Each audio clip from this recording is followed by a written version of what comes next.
I am Doug Friedman. And I am Meredith Levy.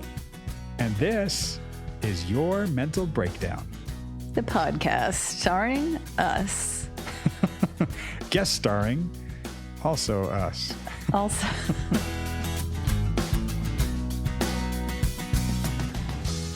I got permission from the other show that I do to do this show just as a special one-time guest appearance. So I'm here. Such a dork. Although, speaking of something else you're doing.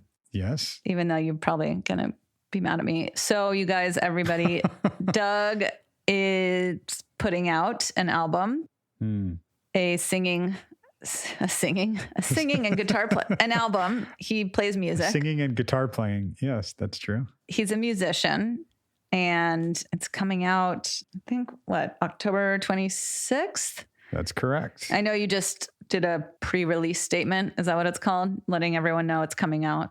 We could say post. That's what the kids call it these days. Post-release? Oh, no, a post. I was like, how is it a post-release? It's not even out yet. Anyway, I've heard some of it. It's amazing. So you guys... Thank you. It is under the name you used to go by, or musically still go by, right? Douglas Jaymes? I've incorporated my real identity. I go by Doug Jaymes Friedman. So Doug it's Jaymes all Friedman. Three of my names. Okay, great. So get excited. I'm excited. I'm very, very excited to hear it. Thank you. It's mixed for me. I mean, clearly you and maybe some of you listeners know, I mean, it's my story of grief and healing and what I've processed in my life the last few years. And I do it through music, through writing music in addition to therapy. Music kind of is my therapy sometimes. And that's kind of what I went through and what I put out there. And I'm glad that it's getting out into the world and eager for it to be received. And I honestly, I wouldn't say that I'm excited. I'm somewhat relieved just to be telling the story. It's sort of like when you have something that you need to say, that you want to say, that's hard to say, when you do get to say it, it sort of takes it off of you and gives you that kind of relief. And that's what this is to me. I don't think I would ever say I'm excited because of the material and what it means to me. Of course. I will say this. I just saw there was an old, not that old, a few years old documentary that Judd Apatow did about the Avett brothers, which if you don't know the Avett brothers, check them out. I freaking love that band. I don't think I do. Oh, Meredith. Yeah, go listen to your Metallica and Grateful Dead and have a good day. Have a nice day. The Avett, Scott and Seth are brothers. And their harmonies are amazing. Their voices just sound great together. And their music, I think, is great. And the content of what they're doing is incredible. And they've been around for a while. I only got into them like a couple of years ago. And this documentary just blew me away because it was really going into some of their songwriting process. And there's one song that they have called No Hard Feelings that's so incredibly emotional. When I first heard it, it floored me. I think I listened to it like a dozen times in a row. Just couldn't stop listening to it. Aww. It was amazing. It was very emotional. And it's something that clearly I can connect with as a lot of people can. Right. And in the documentary, they finished playing and recording a version of that song. And then someone says, "Good job. That was great." And they have a reaction to that. Like, "Oh, that was weird." And they go outside and they take a minute with these cameras rolling on them. And they were like, it's just so weird to be told like, that one's a hit, or that's a really great song. You did a good job, when you just poured your emotion out into this thing. Yeah, that makes sense. Yeah. And it was like me seeing that literally yesterday was amazing. It was like, oh, that's kind of what I'm going through. Right. And nowhere near the level that the Avett brothers are. But songwriting. And what you're going through is relative. Yeah. So check out the documentary, check out the Avett brothers. Check out Doug Jaymes Friedman. Check me out. And in other news, I had a moment a couple days ago where I was like, you know what? Fuck it. I'm going to get a dog. And I texted my sister. She's like, she's like, meh. Because I have to move like in end of January. And she's like, I mean, totally. Yes. And also maybe you should wait till you move. And also you have my two dogs that you can have anytime. I took them last night for a sleepover at my stepdad's. And I was like, I don't need anything else. What was I thinking? This is perfect. She's like, take them a few nights a week. I was like, oh, Love my sister. That's great. I know. And you don't have to train them, and you don't have to keep them. Perfect. And I don't have to pay for them, because that was what I was like thinking. I was like, fuck, man, food and the vet and life and grooming. Yeah. It's a wonderful thing. I mean, I'm a dog guy, as you all know. It's just second nature for me to have a dog, and I love it. I think if I never had one, I would not take one on. Like, it changes your life. It takes over in a wonderfully great way and an incredibly exhausting way, much like kids. Like I've talked to people who have kids, and they jokingly will say like, "Oh, don't ever have a kid. Don't do it." And then they'll go, "But it's the most rewarding experience ever. And I wouldn't trade it for the world. I love it. I love it. I love it." Yeah. I think it's and, not but, because I don't know that they're joking. That's right. I think they're like, if you don't have them already, don't have them. Like my sister would say, you can borrow mine. Perfect. Right? Yeah. Oh, I got a name question for you. You ready for this? Yeah. Do you remember that cartoon called Popeye? I think we just talked about it last week. Do I remember it? Yes, dude. Do you remember the bad guy on Popeye? The bad guy. Oh yeah. Shit. Brutus. Brutus? Was it Brutus or Bluto? Brutus. You sure? Yes. What was my first? I said Bluto first, right? You said Bluto. You said Bruto. Oh. Yeah, Brutus. Which sometimes Popeye would say Brutus. But it was originally Bluto. Oh. And then when they I don't know, moved studios or something, they thought they didn't have the rights to the name Bluto, so they changed it to Brutus. Because I never remembered. I just remember the bad guy, but I was like, is he Bluto or Brutus? I think I don't know. And then when they made like the movies, they renamed him Bluto, and they used the name Bluto again. But people were so confused. Like, is it Bluto or Brutus? Oh, no wonder. And then eventually in one episode or somewhere, they kind of revealed that Bluto and Brutus are twin brothers. Oh, yeah. I think I remember that. That's so funny. That was how they got around, like having changed the name. What was his name? Sweet Pea? Sweet Pea's the hamburger guy? That's Wimpy. Yeah. Sweet Pea was the kid that Olive Oil and Popeye had. Oh, yeah. Oh, yeah. Oh, my God. Back in the days when things were simpler. Yeah, much simpler. My Lord. Right? You know, yes. I will say something I said to you last week. My well-being isn't dependent on your reaction. It's like it's kind of an aside line. It's like somebody was like, I love that line that you said. Like, I mean, it's true, but so often and in so much of our lives, our well-being seems to be dependent on how other people react or respond to us.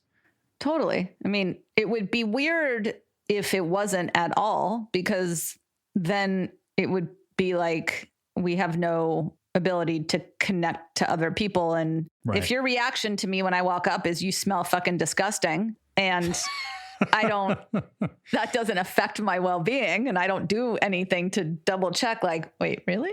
Well, that sounds like something you might say to me, but you say it in a loving way, and I know where you're coming from, and it's fine. Right. It's about the reaction. If you're anticipating somebody's reaction or worried about it, or how good you feel about yourself is dependent on someone's reaction, could be influenced by their reaction. Sure. I told my friend Brooke yesterday, she came over. You keep calling her your friend Brooke. You're talking about your daughter, right? My daughter. Duh. My daughter Brooke came over yesterday. And first of all, we went on a walk, and it ended up being like 7 miles. I'm like, I'm so sorry. Because I was like, oh, let's go down to this place. And then I went to the wrong place. Mm-hmm. But she walked in the door, and I was like, oh, I was thinking about you. I was putting on self-tanner the other day, and I thought Brooke should use self-tanner. And she's like, looked at me, and she's like, what are you saying? I'm like, that your legs are pale? She's like, doesn't your sister and like stepdad and shit say things like that to you? I'm like, yes, and I appreciate it very much. I said, you are also beautiful. She's like, that's what I was looking for. I'm like, okay. There you go. Because she's from Connecticut and like has been living in New York. I'm like, you're in LA now. You need a little golden glow. Do you? Stay pale if you like, or get a tan through a bottle. Either way is fine with me. Your well-being doesn't depend on your ability to block the sun out. Sure. Tan. Or absorb it. Yeah, absolutely. On that note, Speaking of going off the rails, We got Sarah coming up. we have Sarah coming up. You can listen to her. You can, as always, find us on social media.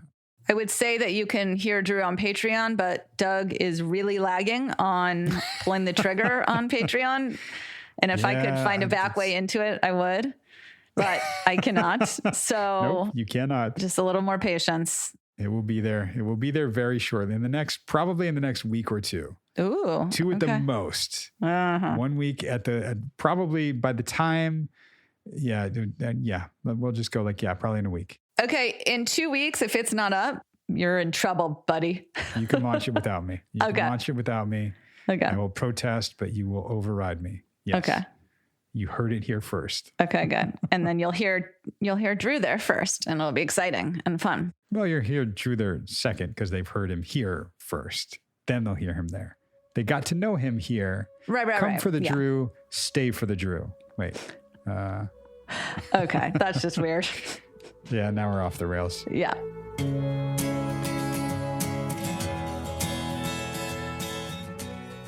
How's your week been? Still crazy.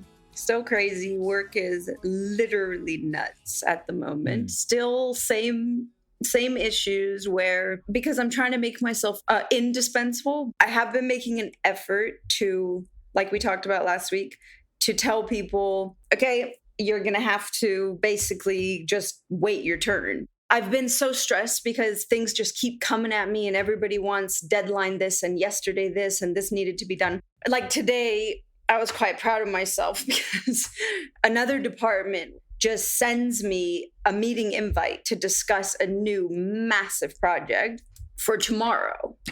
And I had already booked time off tomorrow.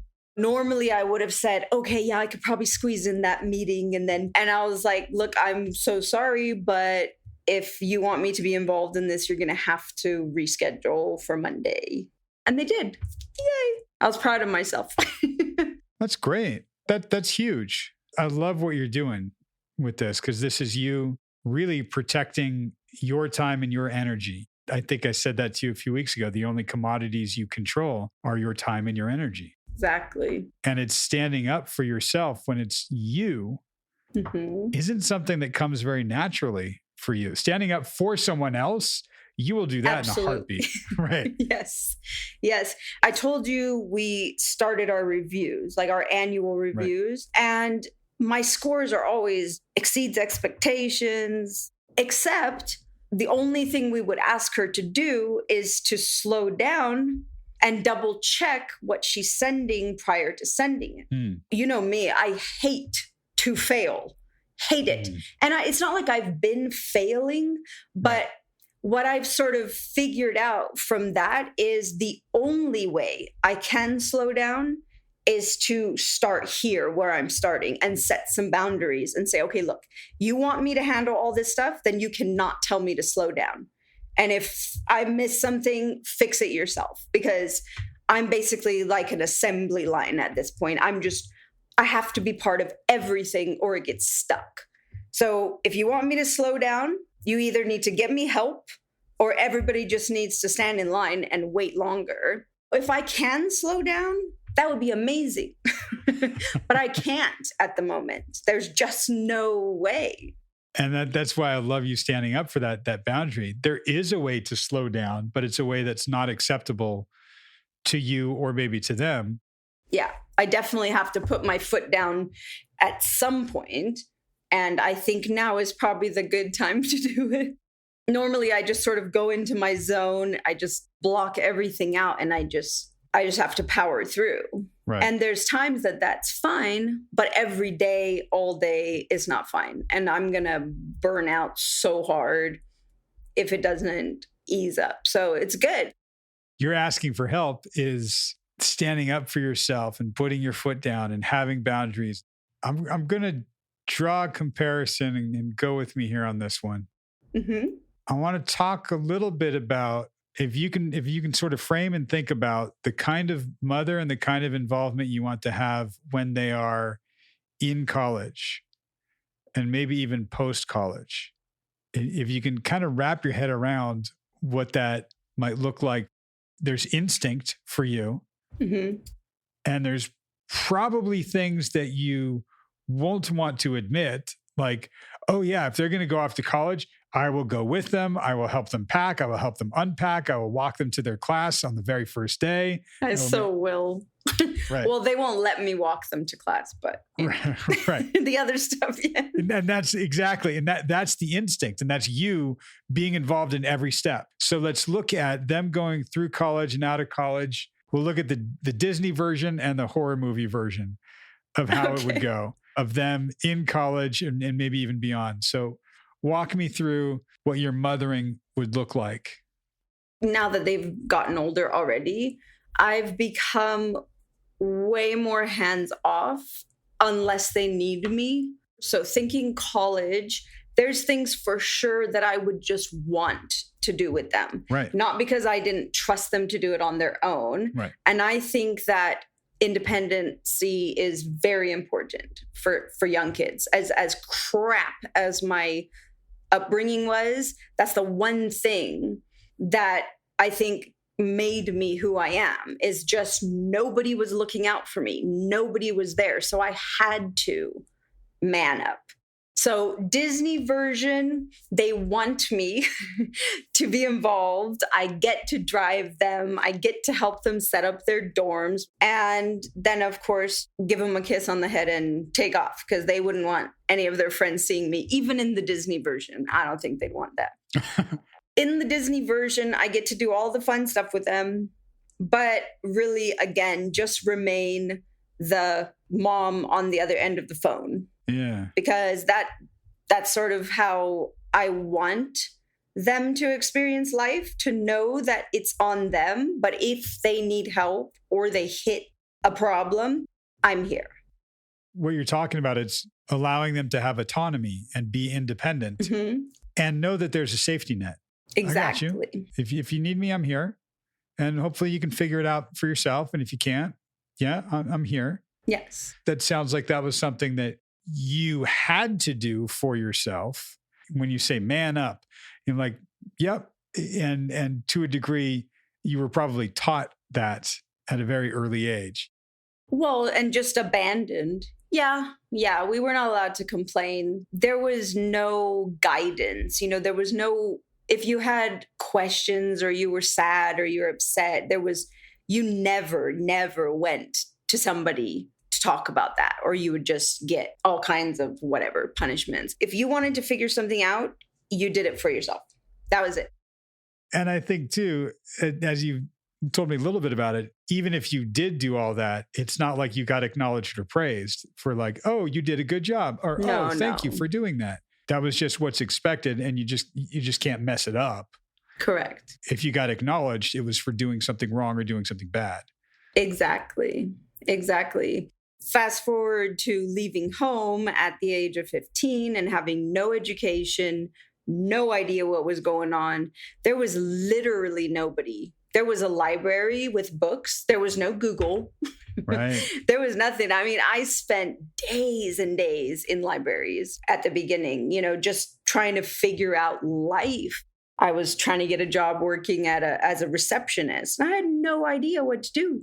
No idea. Right. I was great at being like, yeah, no, I got this. I had no idea. So whatever jobs they gave me to do that night, I would just head straight to the library and just pull like every book I could find. In one way, it was heartbreaking and horrible. But in another way, if you have no other choice, then your only choice is yourself. And you have to make a decision. Yeah. I mean, it speaks to your strength and resilience for sure. Our strength and resilience get tested or put into place when we deal with such great adversity. Yeah. So I definitely don't want my kids to ever have that alone or deserted feeling.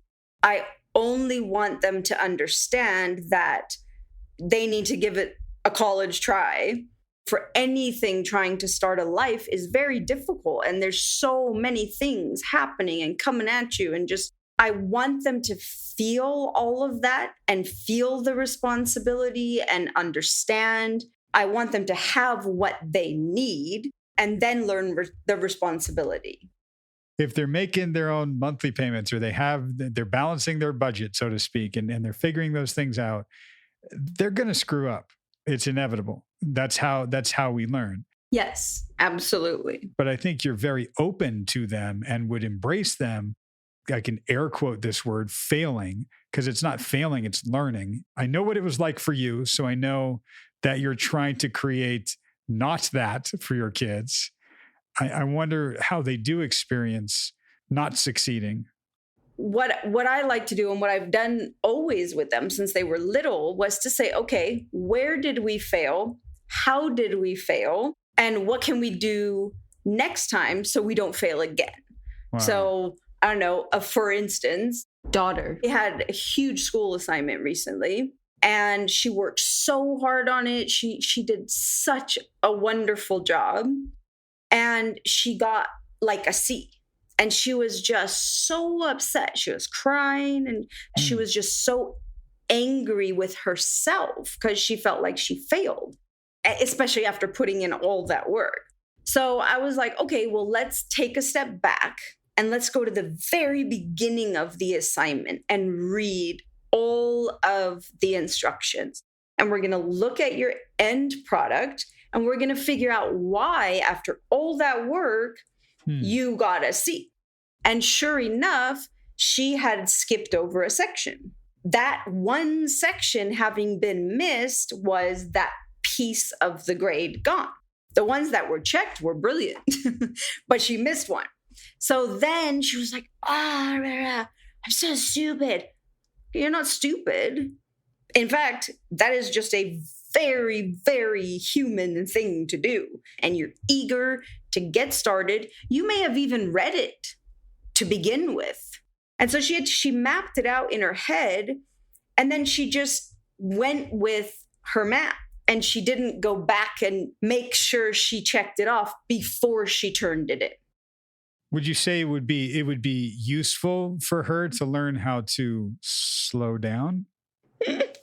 Absolutely. I am sure all my kids have my worst traits. When I say this stuff, I'm half kidding. The other half is it comes from somewhere. Mm-hmm.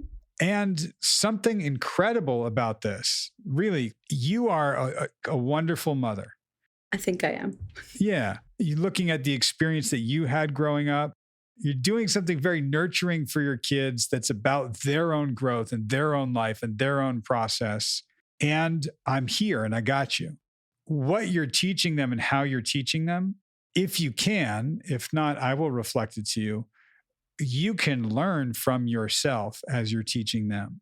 You've always been your greatest teacher in the library, doing everything that you're doing, learning how to do things. You are still your greatest teacher. You're now doing it for your kids. I can hear it and go, wow, what you're telling your kids is what you didn't get to hear.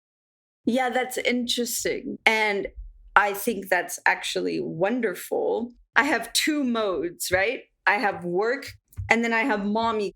Mommy is very reflective, very calm, very, let's go to the beginning. Let's not freak out.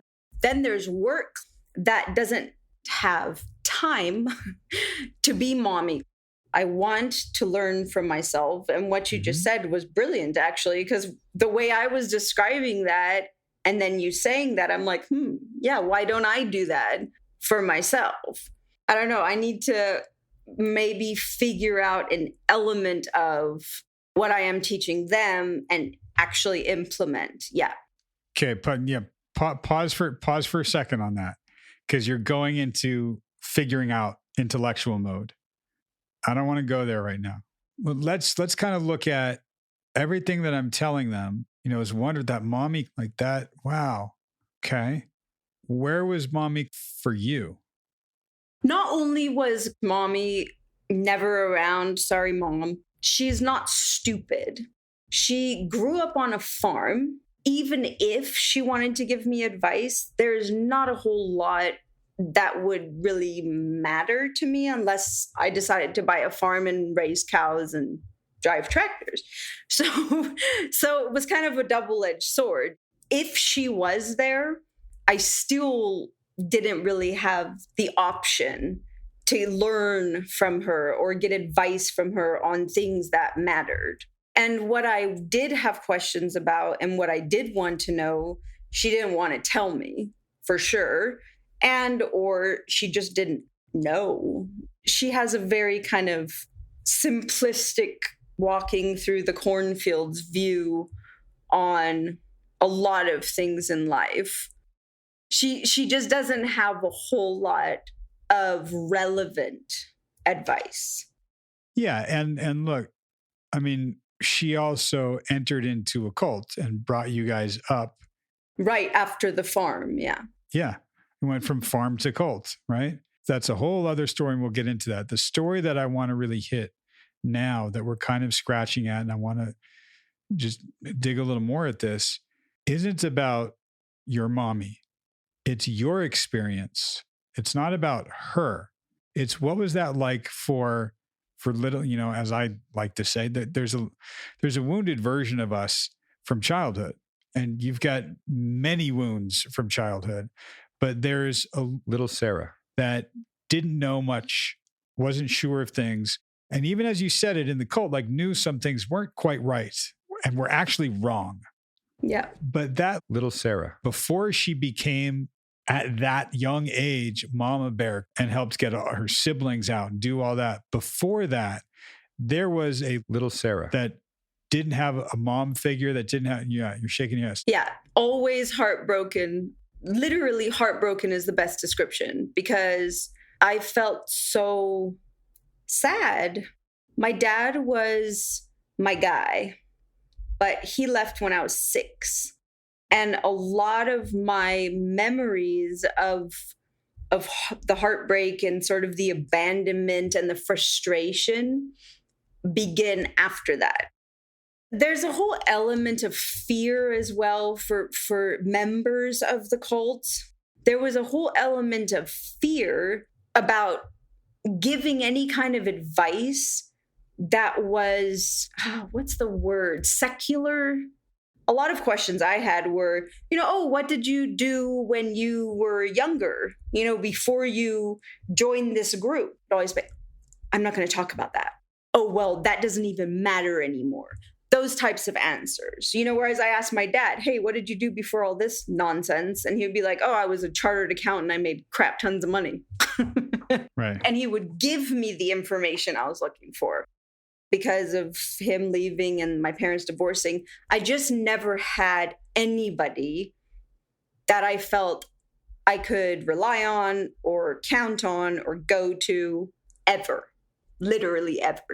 Yeah. And just to dig in a little bit, you might have picked up on their fear, but that's them.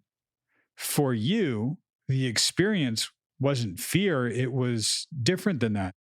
Yeah, frustration, probably a little bit of anger at some points. Mm-hmm.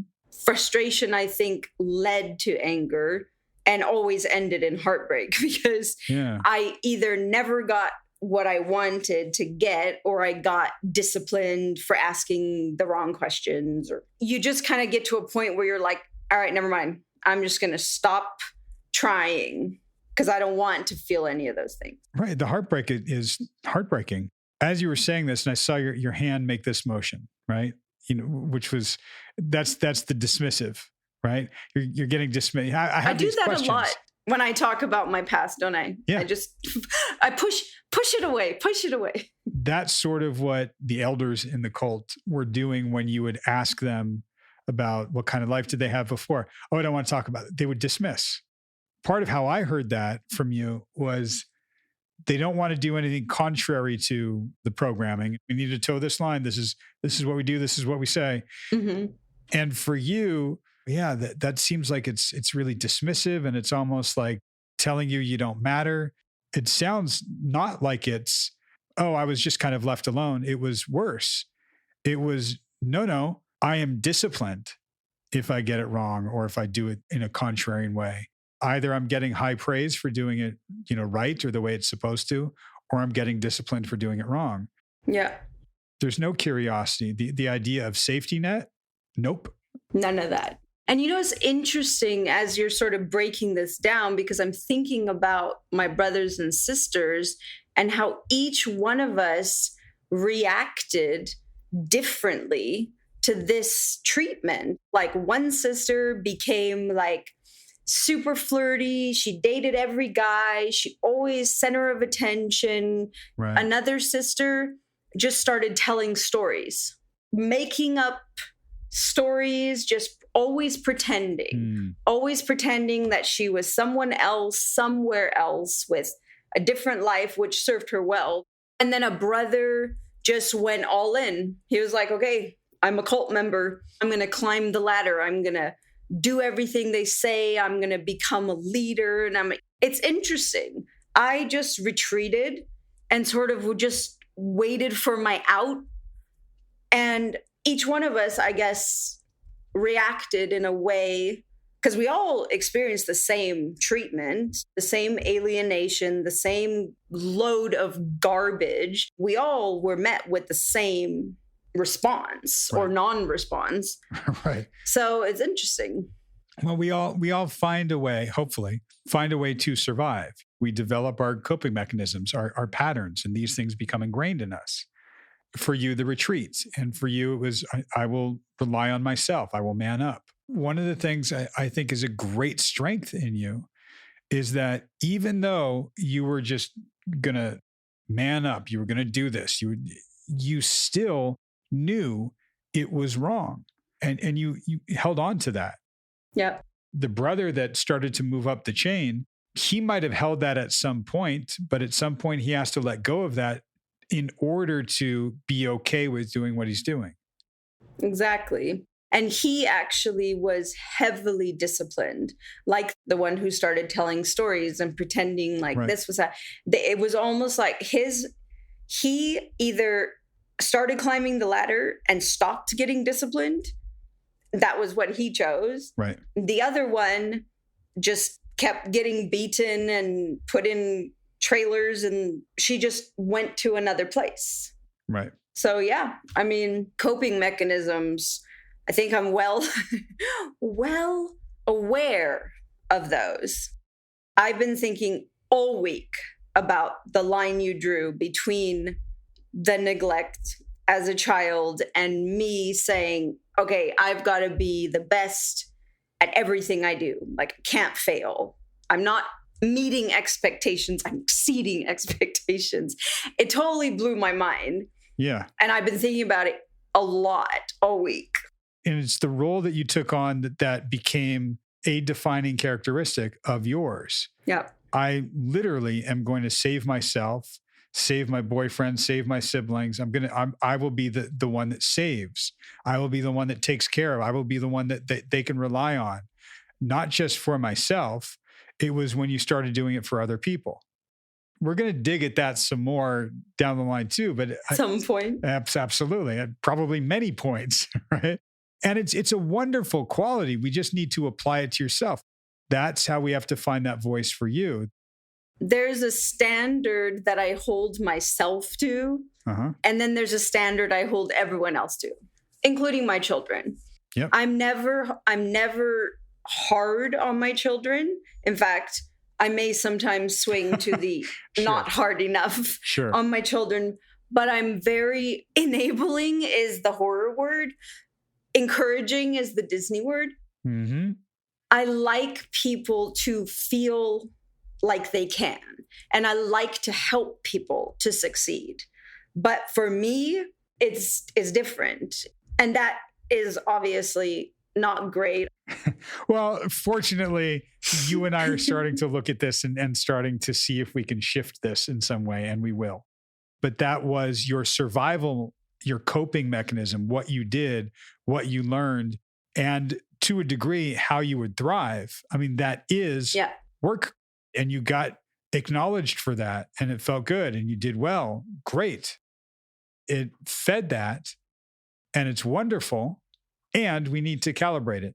And it's not just like, oh, slow down. Oh, take a vacation. No, it's the calibration might take a little while. It's not going to happen overnight. No, because I've been at this level for decades. 30 odd years. It's a level that I'd say you can't maintain, but if I said that, you would prove me wrong and you'd maintain it, and then you would burn out. Yeah. Like out. I would say the only time that you ever get to like truly rest is when you are super, super sick and just can't get out of bed. I have been making a mental effort to just chill out as long as I can stand it. Like I'm not pushing myself to where I'm getting anxiety. Yeah. But yeah. I will run through it and say, okay, why do I need to bounce out of bed? It's a small thing, but at least it's something, where I'm saying, okay, maybe I can relax. I don't want to dismiss those small things. That's how we make change, is all these small things. Yeah. So give yourself a little more credit. Yeah. That's the start. There's this part of me that has this fear that if I let go, I'm going to go too far to the other side. It's kind of like, to me, it's like a messy house. You let it get messy, you let it go. It's like, okay, you have to throw everything out and start again. There's this fear in me that if I allow myself to relax more, wait longer, do things slower, do things maybe not as good, that I'll just be crap. That's actually very, very normal. If you think of a pendulum swinging, yours has been pinned all the way over here for so long. And we're just releasing it. So it's going to swing that way, where you're going to feel like, wow, way over here. Oh man. And then it's going to swing back, and it's going to keep doing that till it finds a little center area where it can just oscillate right there in that zone that we're going for. Wow. I wonder how long that's going to take. No, no, there's already a part of me that's like, oh, why can't I figure this out? I mean, what we're doing is exactly what I need, because we're breaking it down. Yeah, right there. Yes, we're breaking it down. Intellectually, we know this, but there's discomfort in you. It's discomfort both ways. It's discomfort to fail and discomfort to keep this going. Let's honor that, and let's see if we can have a little compassion and understanding for little Sarah, because this is who we're talking to. The same way you would talk to daughter. That's the nature of doing something different and new. Yeah. And it is uncomfortable at first. Just the idea gives me anxiety, but it's also something I want. Right. Just the idea of being less than, lazier than, messier house than, instant anxiety. Sure, because all of those words have judgment attached to it, especially because it's me as you've known me, dialed up to 11 all the time. And anything not dialed up to 11 is subpar, is not okay. Yes. Can you take the 11 and then maybe turn it down to a 10 sometimes? That anxiety is going to come in because, wait, no, I need to be at 11. This is where I'm comfortable. No. I don't want to let go of this. No. This is who I am. This is how I am. This is what I know. Mm-hmm.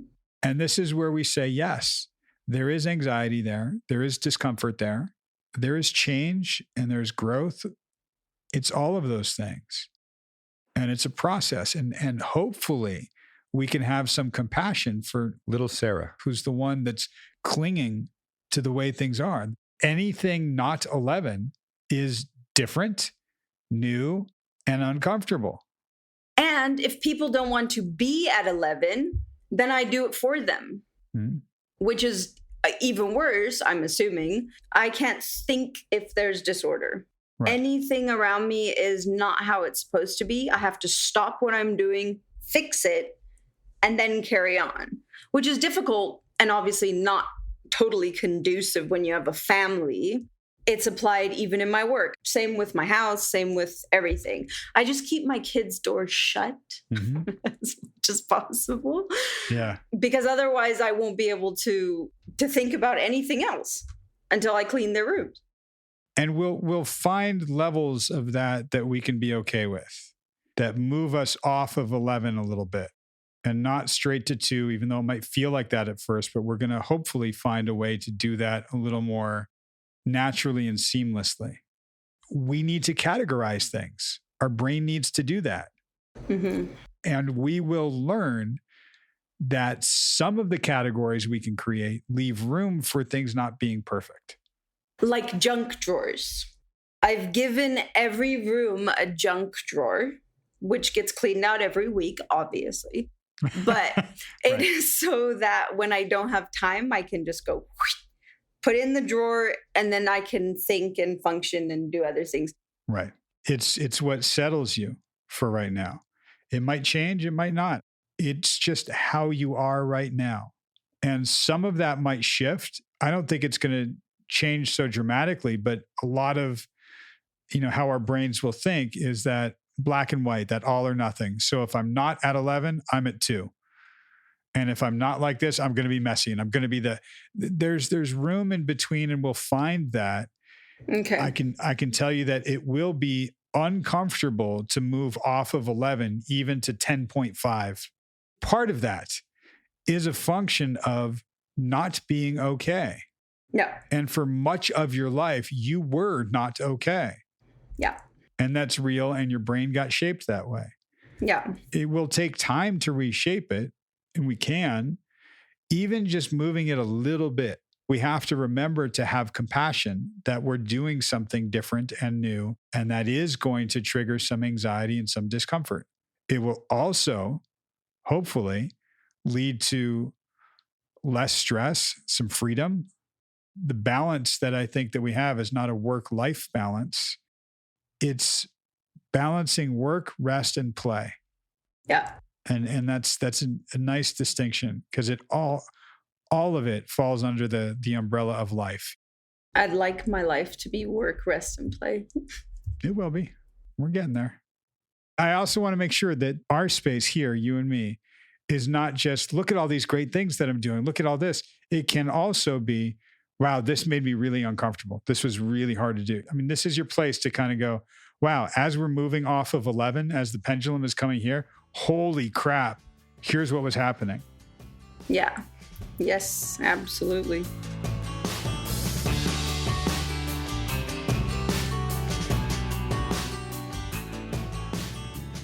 And we are back with you. Hello there.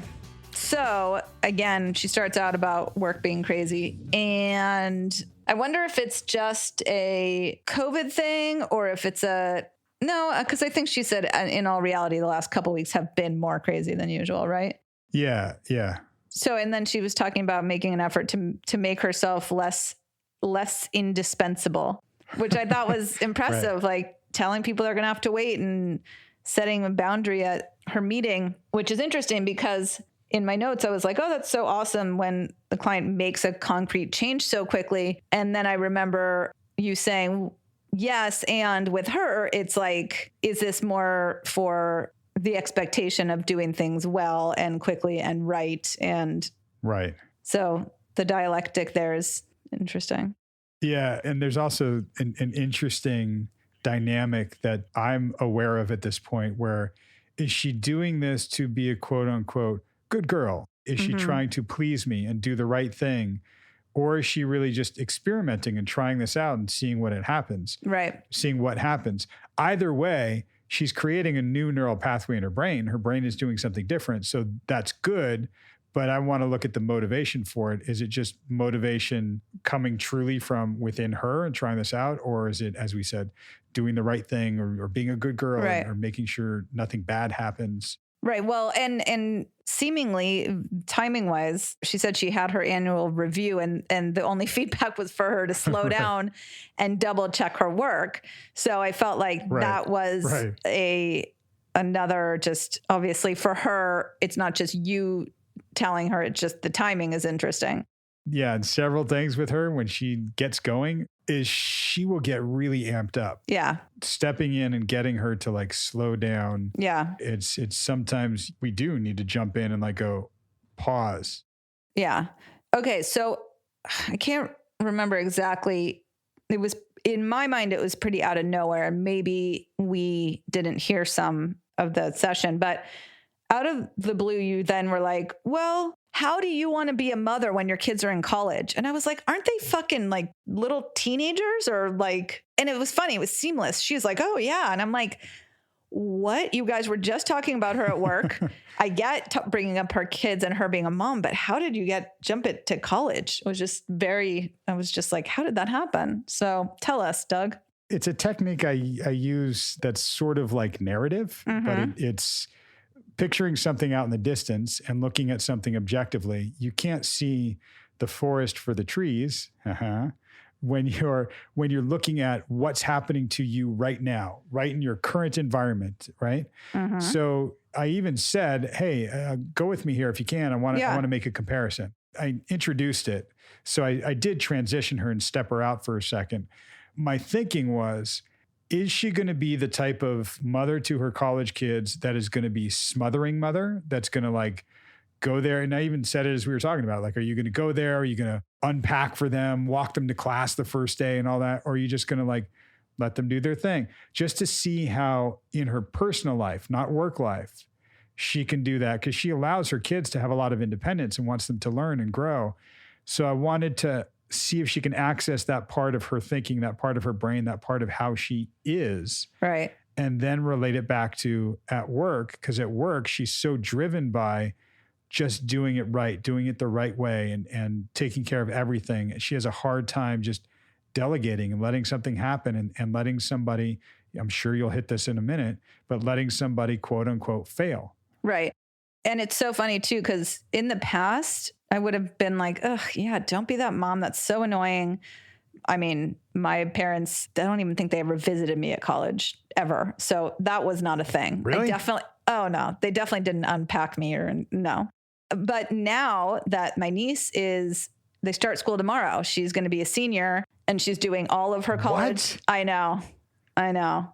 Now that she's getting ready and doing all, she wants to go to school on the East Coast in New York. And I'm like, absolutely not. You are not. She's my favorite human. I was like, you're not leaving. And if you are, I am going to go. Her first choice is Boston College. I'm like, I'm going to come there all the time. I cannot. No, I will definitely unpack you and like walk you to class. See, I know. Right. I mean, I would obviously, actually, I was going to say I would never. Of course I would, if she would let me. Because Meredith has issues. I know. So at least we'll have my nephew who's a year younger. But yeah. So, and then you did did you say, or did she, the Disney and the Disney one and the horror one? Was that, you said that, right? Okay. So what's your Disney version and what's your horror version? Which I love that. Oh, that's another analogy I'm going to write down. And, and she was saying like, oh, I want to be involved. Disney would be to be involved and drive there and help set them up and then leave. And I was like, okay, that's cool. That's a Disney version. She said, like, I still want to do the fun stuff and remain on the other side to have them gain their independence, which I liked. Yeah. Yeah. And like I said to her, like letting them have their independence, their autonomy, and be the safety net, because a big part of this for her was that protective instinct. Right. That's what I was getting at when we call her the mama bear. Yeah. She has that in her very much. And remember that this all started by looking at how she does things at work. Right. And the whole idea of, I'm not jumping because I know you're going to hit it. The failing is not okay. Yeah. When it's failing, when it's learning, it's okay. But we'll get there. We can talk about it now because it's almost the next thing. Oh, I can go out of sequence. Well, yeah, because the only other thing I had before that was that when she was a kid, she had to figure out everything for herself. And there was no room for complaining. She got no praise. And so she wants them to not feel alone, but like be responsible. And so then the failing versus learning. Yeah. And I will say also that a lot of what you're hearing from her with how she is with her kids is what she didn't get, which is somebody that is a safety net, that she can go to them, that she will be there for them. Yeah. She didn't have that. She's talked about anytime she's gone to somebody, at least in the cult environment, when she was going to somebody and asking them how to do things, it was the way they do things. And that was it. Right. You couldn't question anything. Right. Even her asking people like, yeah, what kind of life did you have before the cult? Like they wouldn't answer. They were elusive or it was just so uncomfortable and guarded. I mean, it's very controlling, and it's a lot of what she and I scratch at is where these same issues, being protective or lack of protection or being controlling or being controlled, come into play. And she said from day one, I want to know, I want to look at where this stuff comes from. Her saying, I want the data. So we can look at where it comes from and we can look at what it is now. I'm careful about, I don't want her intellectualizing it too much. Like the way she says, after the cold, I went straight to the library. I just read everything voraciously that I could and learned about everything and studied everything. And there was no Googling stuff back then. So she really was taking all this on. But I'm really looking at, well, can we have an emotional experience of this? Or can we tap into the emotional experience you had then? Right.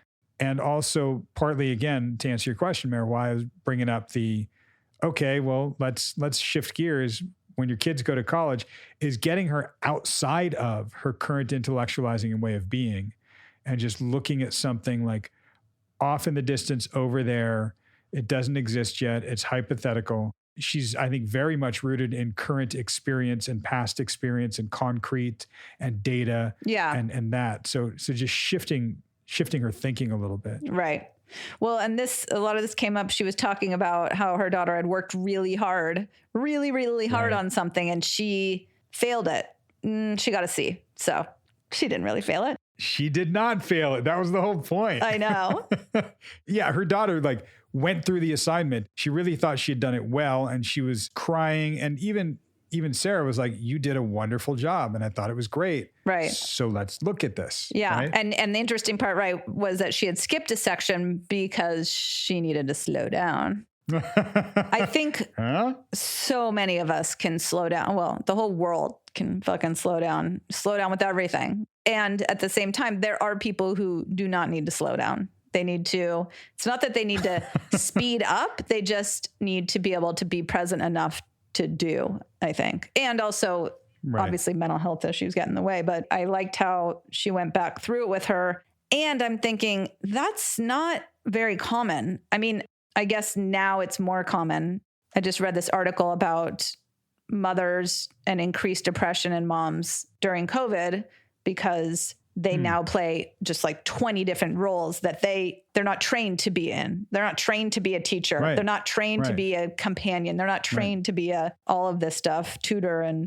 But the fact that she sat down with her and did that is amazing as a mom. And again, it's that fine line between, okay, let's look at this. Like, I didn't do the assignment for you, which I know a lot of moms have been doing during COVID and dads, but whatever. Well, and that's for what we were looking at. A lot of how I tried to spin it was, without directly saying this, but I think at some point I almost did, you're teaching them from your own subjective experience. Mm-hmm. So you're looking at how you would do it, how you would approach it. Yeah. And then she kind of got, when I said the thing about slowing down, she's like, oh, right. Yeah.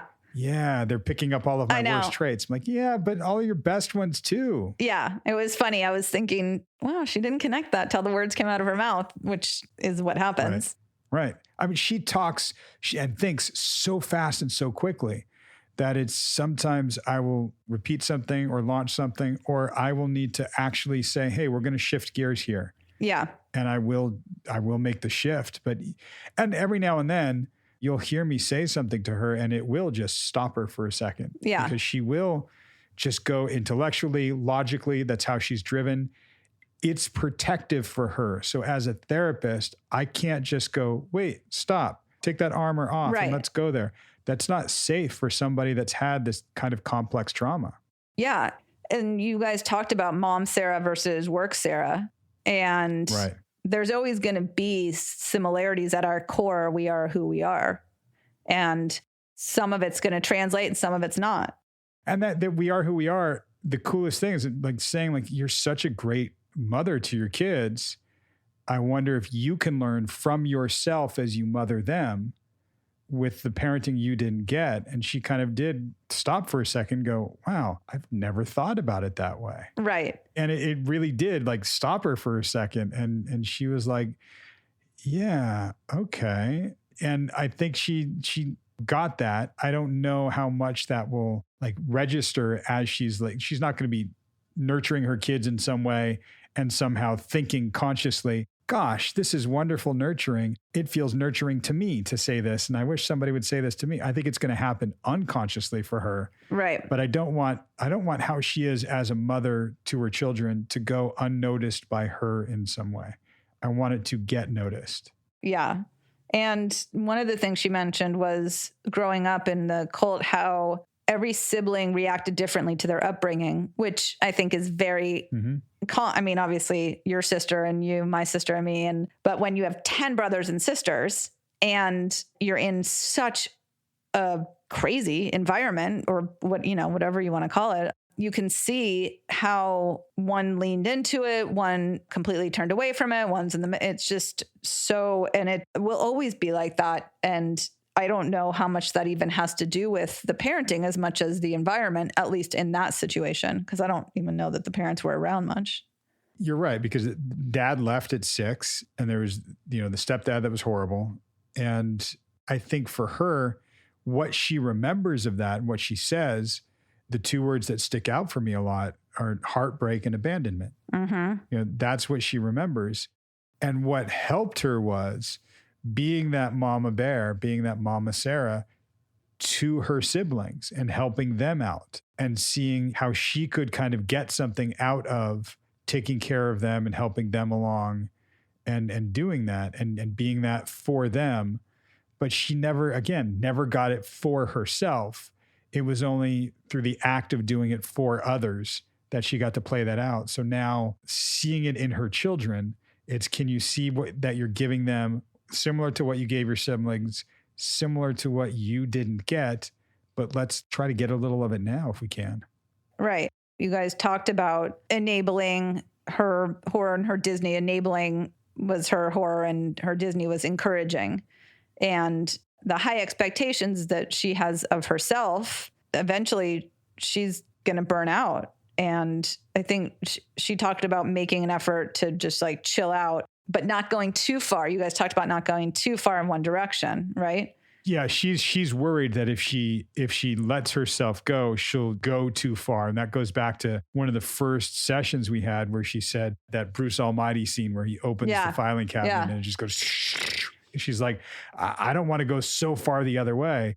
I think there's a fear there. That's partly the trauma response. That's partly, taps into the fear she felt as a kid, that things are very binary. They're very black or white. It's you're good or you're bad. Right. You do it their way or you're punished. Right. So even just talking about a pendulum, talking about calibration, talking about a spectrum, this is a new way for her to think about things, for her to be. So she's, in any chance we get to kind of highlight that things are on that spectrum, and how can you do that? And yes, moving from, if you got the dial cranked to 10 or 11, moving it down even 1 is going to feel like you've gone the other way. Yeah. And I can totally so relate to that.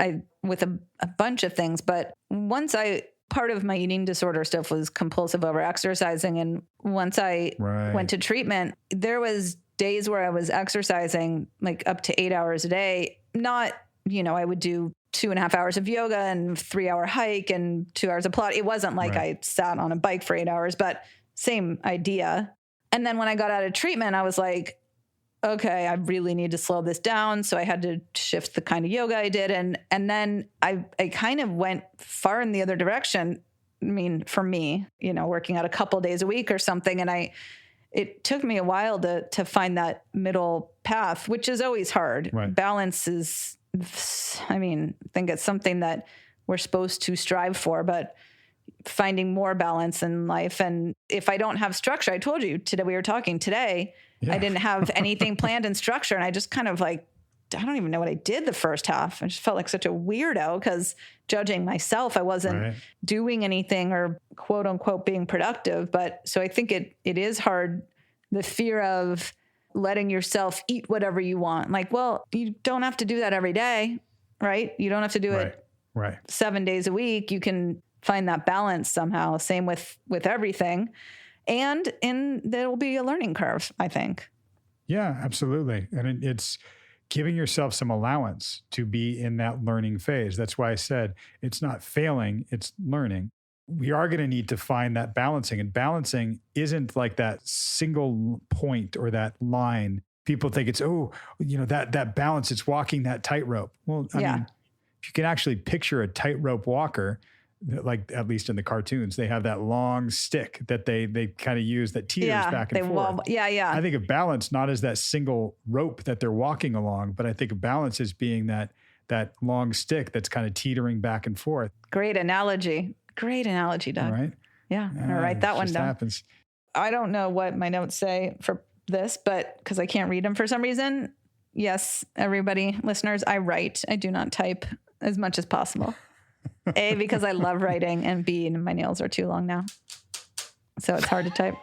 But junk drawer. She mentioned a junk drawer, and I'm like, oh, yeah. I have one junk drawer in my house, just one. And sometimes when I open it, I'm like, what the fuck is this? Why do I have this like double-sided tape in here? Or what is this little screw for? It's just the most random shit. But I love the idea of just one junk drawer. Just one. Yeah. Let yourself have it. Oh, yeah. It's funny because I think having the junk drawer to me is hilarious because it often, again, for me, is that place where I don't really know where it goes. I don't want to throw it away. I don't know what purpose it serves. So just it'll go in there. And when you're looking for something, you're like, oh, it's probably in the junk drawer, and you open it. For me, again, it's rarely in there. Yeah, totally. You know, and the times that I've actually gone through a junk drawer to clear it, I'm like, almost all of it winds up in the trash. Yep, totally. 100%.